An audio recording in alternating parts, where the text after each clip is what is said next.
How is it that these cabins that were built with only an initial investment of $100,000 and in less than a year later valued as high as $2.55 million?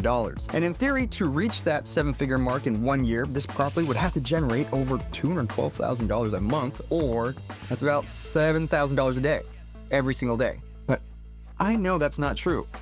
There's another way. And here's the crazy part. They bought this little shop, which actually came with a free piece of land, and that's where they built the 4 cabins. So I spent the last couple of weeks studying the area, staying at the property, and then even low-key interviewing the owner and builder without him really knowing. And I did all this to learn the secrets behind the unlikely success of 4 cabins in the middle of nowhere. To understand how 2 skiing buddies turned $100,000 into millions, there are 5 parts you have to understand. Each part unlocks another clue to how making millions is not about being lucky. I started studying these cabins about a month ago, and in that process, I saw some pretty amazing, relatively inexpensive spaces make like $10,000 to $20,000 a month. But then I stumbled across Brian's place, which had not 1 nor 2, but 4 Scandinavian cabins. Why would someone build these here? As a fellow land hacker, creating multiple income streams from one property is my ultimate goal. But I don't get it. Why build 4 identical small cabins in a dead town of 400 people just 10 feet apart from each other? These definitely won't have any, if much, resale value anytime in the future. So, you guys know me, I gotta run some numbers. And this is what one of those cabins is making each month, and then for the year. It doesn't really make much sense, or does it? So back when I was in robo research mode, I came across a news article from last year from a local newspaper, and it's starting to make a lot more sense. Brian, the owner, was making a big splash, or is making a big splash in the local community, and was very transparent with this project to win over the people and community. Now, we can see this in old Facebook posts and local media outlets. He used the media to his advantage by befriending the zoning department and building relationships with other local businesses, which is really low-key brilliant since projects like this really do require community support. But what's important about partnerships are that they're mutually beneficial to everyone. Guests who come and stay the night, they get a nice free treat, and it's advertising for the local businesses, which increases tourist spending and then thus local tax revenue. W's all the way around. It's brilliant. Man, that smart business partnering is partially why this project is so different from most other short-term rentals. There are 2 things that sets this project apart from what I can see anyways: the land and the coffee shop next door. Let's start with that coffee shop. Now, what makes this project different is that Brian owns this coffee shop too. These were 2 friends decided to partner up and buy this 1918 cafe back in 2019 for $460,000. They then converted it into a space where they could roast and grind their own beans, and seems now to be a local favorite. Now, it also looks like the cafe they purchased came with some extra acreage behind it. Big bonus. So they must have gotten approval to build on it, or what's more likely is that they were able to split it off to create the short-term rental community. So at this point, I'm slightly impressed, and I want to check the economics of their businesses and see how well they're really doing. So first, let's take a look at their coffee shop. Now, I obviously don't have exact numbers, but having friends in the restaurant industry, looking at national data for cafes, along with a few assumptions just from experience, I can run some fairly accurate numbers real quick if you give me 1 second here. They've got a pretty darn good cash flow each month with that coffee shop. We can see here it's just over $2,000 a month in pre-tax profits. Okay, now I want to take a look at those cabins. The numbers that this property is spitting out is going to blow your mind. But first, we need to talk with Brian and get a few more details so I can firm up my numbers here, and then they're gonna make a lot more sense. But right now, I'm properly intrigued. I need to book this place and check this all out for myself. Booked.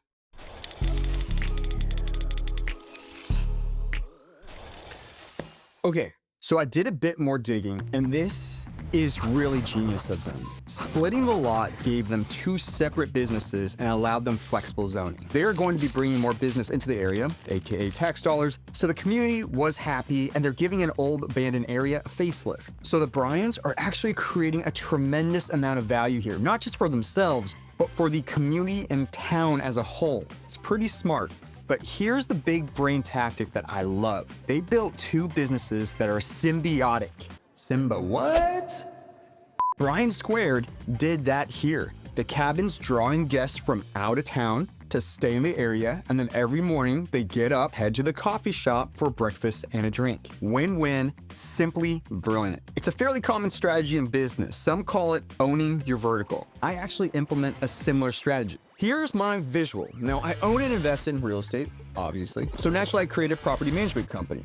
I then started a content creation business around real estate, which eventually led into my one-on-one coaching program where I teach clients how to do exactly what Brian Squared is doing, learning real estate investing, creating unique rentals, and perhaps most importantly, building multiple income streams from a single property, focusing on our guest avatar. We call it Host Camp, and at this point, we have hundreds of properties in our community that mirror projects like this 4-cabin build. And if you're interested in joining our community, head over to our website or book a call with me to see if it's the right fit for you. But naturally, my students, my members who start buying real estate and generating a lot of income need tax guidance and strategies. So I bought a tax business. And a huge part of real estate investing is something called cost segregation, where you can utilize your properties in a certain way and significantly reduce your taxable income each and every year. It's actually one of the huge bonuses of real estate investing. So we added a cost segregation service to our business. Each business works with the other, leading to a better experience and service to my members, and allows me to expand upon my business where they feed each other, and it's symbiotic. Okay, so we actually weren't planning on running into the owner at the property, but we did when we first arrived, and I completely failed to get my equipment and gear set up. This is essentially what we learned from this mad genius. We started building right when construction prices were going up back in 2020. So I calculated everything that we needed, lumber, nails, screws, everything, and I ordered all of it. And I saved a ton of money because within a few months, things were completely gone and lumber has shot through the roof. Each cabin is roughly 600 square feet, and it ended up costing us roughly only $175 a square foot. Okay, that's absolutely insane. If you were to build these today, it's gonna be closer to $225 to $250 a square foot, maybe even edging closer to $300 a square foot. Now, I know that you want the numbers, but while we're here, let's take a quick look around so you have some context of what's really going on. I promise it'll be fast. So this is what it's like when you first arrive. Everyone has their own designated parking space. Bam! There are 4 cabins, all identical Scandinavian design. Boom! They're perched up on a hill that looks over the river. Sweet! We go inside and there's a kitchen, living area, sleeping area, super comfortable by the way, and a luxe bathroom with heated floors and a poop closet. Blammo. Speaking of the partnerships from earlier, the space comes with coffee, duh, they own a coffee shop next door, beer from the local distillery, and wine from the local vineyard, which, fun fact, this whole area is known for its microbrews and wine. They should just call this place the Locals. Trademarked by Kai Andrew. The banger part of the space that gets a lot of bookings are these floor-to-ceiling windows and private deck. Now we can go around back and we can check out the communal area that we can actually see from the private deck, where each cabin has its own fire pit. Oops, we sat in the wrong one. And there you go, communal hangout area with a fire pit. Whammo. Now one thing I do want to note out is that Brian was very smart with his landscaping and used all native plants, meaning that after the first year, he won't have to worry about watering or caring for them. Smart.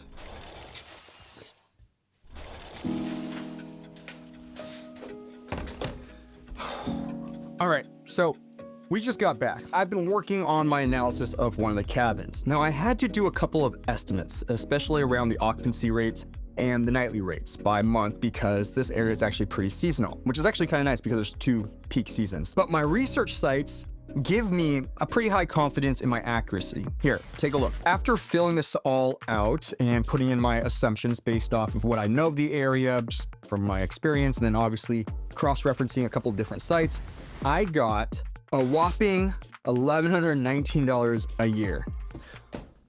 Wait a second though, that's actually really good.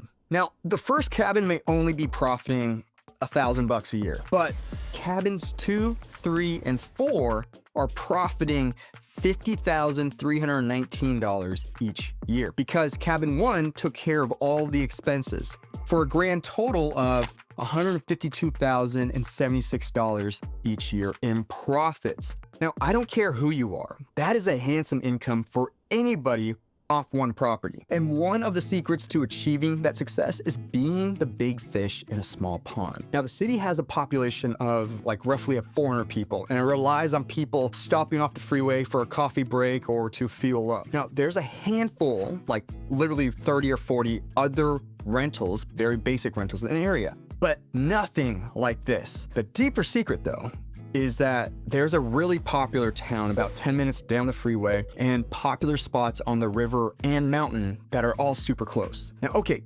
even with that, it still doesn't make sense though, right? $100,000 for 4 cabins and now worth 2.55 million. Well, yeah. Yeah, baby. Be careful with the information that I'm about to share with you. You'll know just enough to be dangerous. So we already know the cost of this build. 4 cabins multiplied by 600 square feet per cabin, multiplied by $175 per square foot equals $420,000 in total. Add in furniture and artwork, that's another $30,000. Landscaping and miscellaneous, that's maybe another $50,000. And we're all in at $500,000. Now here's the real crazy secret. Because of zoning and permits, these are not considered normal homes. These are hotels. Therefore, the Bryans were able to get an SBA loan with 20% down, which on $500,000 is $100,000. There's the financing.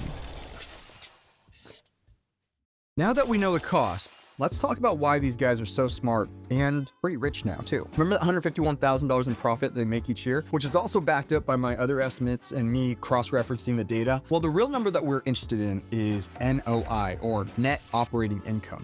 EBITDA for you finance folks, which is a higher number, $178,476, because we do not include loan payments. Now, why is this number important? Well, this number is incredibly important because this is how you value an income-generating real estate investment. This is the number investors care about. They don't care about the sticks, siding, or windows. Their primary concern is how much profit does an investment spit out each year. Then we apply something called a cap rate, which is the number that represents the return that investors want back on their money. So currently looking at comps in the market, we are seeing that hotels and motels and inns are selling in the 7 to 9% range, or 7 to 9% cap or cap rate. Now we divide that out and we see the value of this property is valued between, drum roll here, $2 million and $2.55 million. Okay, quick jump cut to the future after I wrapped up all of this analysis. Interestingly, those 4 cabins were recently listed for sale at an original asking price of $2 million. And that doesn't even include the coffee shop and the land underneath it. And I actually did some secret shopping on that, and I'd estimate it's valued somewhere between $600,000 to maybe $800,000. So it turns out that our original assumptions and calculations were actually pretty spot on. And that's why I preach equity. Now, if the 2 Bryans are able to keep this up, they will have a valuation in the millions off of an initial investment of $100,000. And the crazy, absolute insane thing about all of this is that doesn't even include the coffee business or the land that they've already split up. They already have other businesses in the works right now to create even more income streams on the same property. This is like the ultimate land hack, like a food truck hub, sauna, rec area, and even an event hall for live music. Now, cash flow from real estate is cute, and it allows you to buy that Lamborghini, eventually anyways. Equity though, that's the real game if you want generational wealth, and that's what the real entrepreneurs and investors, that's what they pursue. And this is a prime example why. But all of that requires strategy and a plan, and that's what we focus on in the Host Camp community in our one-on-one coaching program. So schedule your free call and set up your interview if you want to learn how to find and execute on projects just like this, or maybe something a little bit different. And if you thought this project was cool, you got to see how one of our clients, Eder, turned $13,000 sheds into hundreds of thousands of dollars a year on one well-picked property in Texas. You can go watch it right here.